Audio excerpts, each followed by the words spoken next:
All right, guys, it is my first video. Embargo is up, and we're going to be talking a lot about it. I've given myself the opportunity to collect a lot of data on this issue surrounding the actual, we're still going to call it the Modelo for monetization purposes. And with my first video, what I want to talk about is how policy is being built around the world. In my experience, I'm going to focus on America, and we're building entire policies based on models, but also the argument, the narratives, they're very polarizing, and we're having these discussions. And oddly enough, people like myself, who generally are, let's say, critical of the sort of mass sweeping regulation and legislation, forcing people in their own households, quarantining them no matter what their health status is, no matter what their age is. And the false dichotomy that's been created is between do nothing, and by that I mean maybe continuing life without any sort of precautions, and shut everything down. Now, on the shut everything down part, or most things, or things that they maybe deem are essential can stay open, of course. But it's odd enough that that side of people who wants that to happen, state shutting things, entire industries down, no matter what the economic consequence is, they argue as if people, and I've never heard anybody make this argument, and not saying that there maybe are outliers that do, but I personally have never heard anybody make the argument in which they've attempted to suggest that people should do nothing. Unfortunately, these guys are conflating two different things because they live in this whole do nothing era where they feel like the government has to step in, the state has to step in and do something. So no matter if it's conducive to even solving whatever issue, they just need to do something. And they act as if they do nothing, then the people around them won't do anything else. And we know that's patently false, but it's still argued. I see this on my in my comments. I see this in some of the live streams that I do, comments that I get on social media, different forms of social media, where people are like, so yeah, we should just snarkingly, obviously, we should just let everybody do whatever it is that they were doing before, and everybody's just go out and like nothing's going on. I'm like, I don't know anybody that's ever argued that. So why do they pretend? And this is the odd thing for me. Why do people pretend as if that's the case? Believe it or not, people were making adjustments to their living styles and standards, and businesses as well, before the government started shutting things down. So that in itself shows you that people were willing to do different things and make adjustments. Now, you can sit up here and argue whether those adjustments meant anything or if they should have been doing more. That's neither here nor there. What we do know, factually speaking, before all of this take place, you saw businesses making adjustments before the government shut everything down.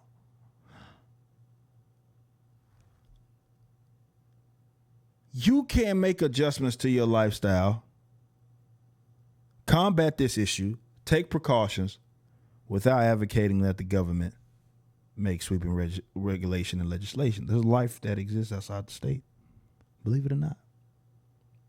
Same thing goes for you're not taking it serious. It's the same thing. It's false dichotomy. It's you have to want everything to be shut down that isn't essential, or you're not taking it serious. Says who? Says who? Says who?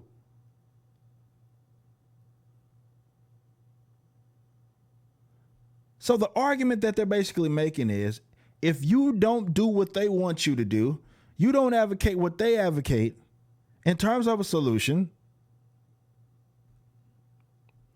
you're not taking this serious.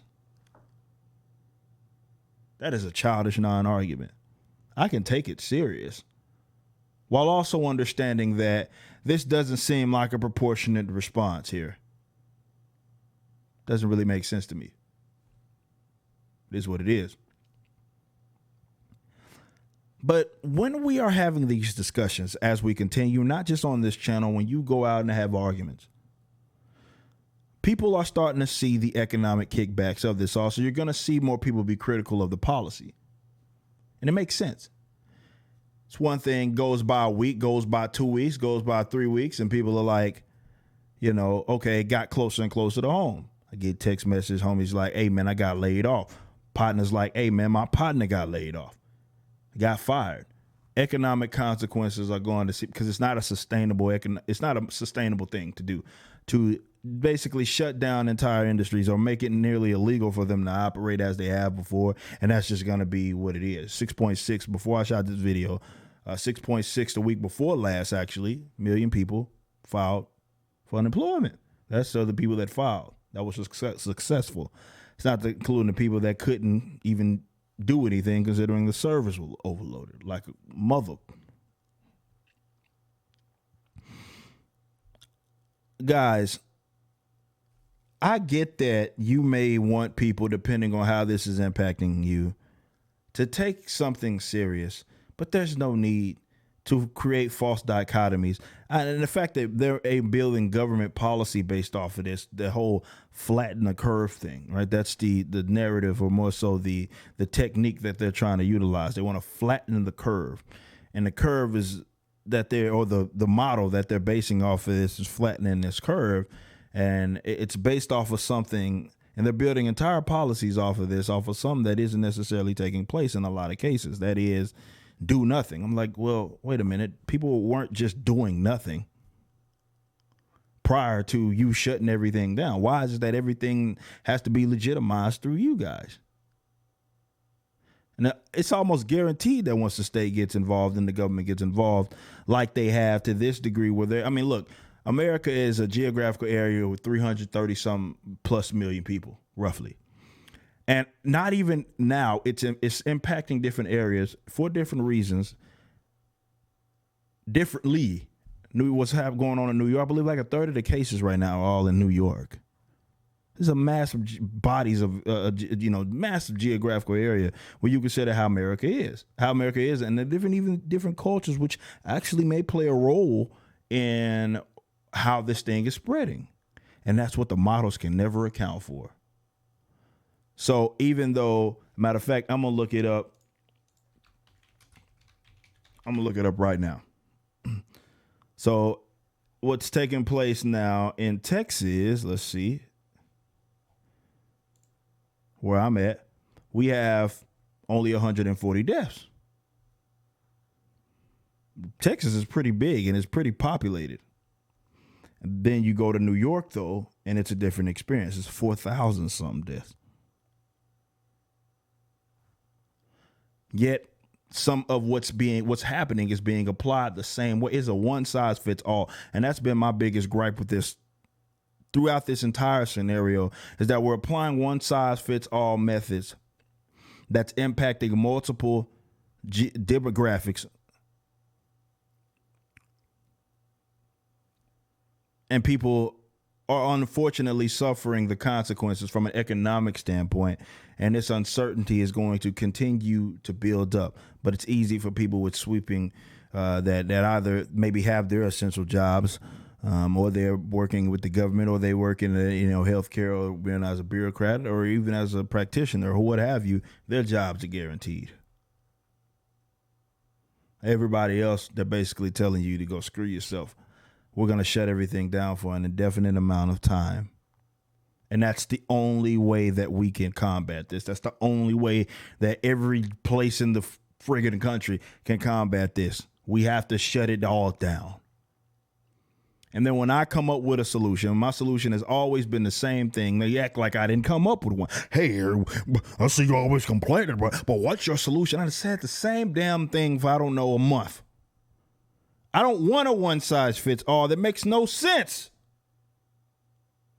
Let people be free to do whatever it is that they want and assume whatever risk. If they want to go out, let them, whatever. I'm not saying that they should walk in your house and cough on your grandma.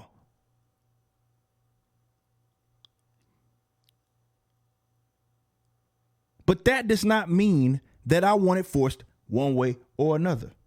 I may myself prefer to live the quarantine life. Other people may not. The thing is that I don't want to apply a one size fits all to everybody. I want people to be free to make the decision for themselves and for their families. If they themselves want to quarantine, let them be free to do it. But if they want to assume the risk, which is basically like everything you do in a society, we live in a society, you assume a risk, let them assume a risk. I'm not saying that they should go call for your grandma, quarantined grandmother. Like, no, bro. Then they should be held liable if they do something like that. But that's not what I'm saying. The whole idea is to not apply a one size fits all. We're talking about the Modelo virus, and we know that it impacts. This is why it makes no sense, and I'm going to end the video here, right? The main reason why it makes no sense to apply one size fits all, because we know it doesn't affect and impact every single demographic the same exact way. We know that there is a particular type of person. No matter if you look at the numbers, I know you guys don't trust the Chinese numbers. You don't have to look at the Chinese numbers. Look at your own friggin' country's numbers. And they highlight how there's a particular demographic, old folk, immunocompromised, people with these underlying issues, and those are the ones that are most likely to be severely ill. So I don't understand why everybody, including the people that are healthy, should have to apply this whole shutdown and lockdown. You can say, well, that's because they might actually spread it. No, bro. We know that, but that's what I'm talking about with the assumed risk. That's a risk that they should be free to assume with other individuals like that. So it's not to say that wouldn't be the case. I'm saying it seems to make more sense that the folks that are more likely to get jacked up should be the people that are quarantined or helped out and so forth, not those who are least likely to get sick. And I know there's going to be people in the comments, well, there are the outliers. I understand that. Well, there's people that are getting, some scars and organ issues. I know. It happens with a lot of other sicknesses as well, believe it or not. It's an assumed risk. But we do know who it does impact, as it stands right now, the most. So why are we applying a one size fits all, not just from that standpoint, but also from a geographic standpoint? When we look at Texas having 7,000 confirmed cases and only 140 deaths in the Texas population, which we'll look up right now, is almost 30 million people, 28.7 million as it stands. So out of that, we look at the numbers and it has 7,000 confirmed cases, 7,276 cases and 140 deaths as it stands right now. Doesn't make a whole lot of sense when we're applying something that, and again, believe it or not, people act different. It's just, we've talked about this with Italy before the whole Modelo thing went down and why it impacted them differently than what it impacted some of the other countries. There's other things that your beautiful models can't account for, because we're not robots, people. We're not robots. And I said I was going to end on that last note, but I'm for real going to end it here. Look, I'm not telling you not to take this serious. I'm saying stop with the false dichotomies. There is a world that exists outside of the government. And believe it or not, people can act without them forcing it. And just because they do something, no matter if they have experts, does not mean that it's conducive to actually solving the issue, nor does it mean that they can't make the problem worse. Period. I'm going to be talking about this a lot more.